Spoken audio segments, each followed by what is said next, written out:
Hello, in this video I want to show you how to install Microsoft Edge browser on Redmi A1.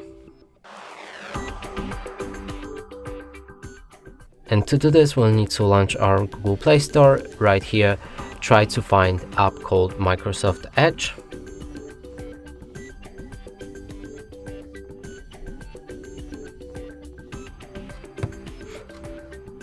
Select this app and install it.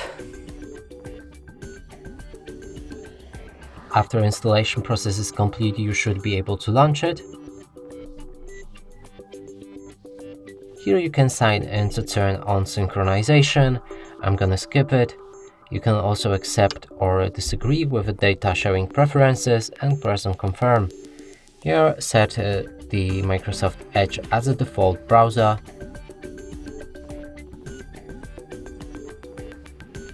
Lastly, let's open any website. As you can see, the browser works fine. And that's it for this video. Hope you like it. Please consider subscribing to our channel, leave a like and a comment below.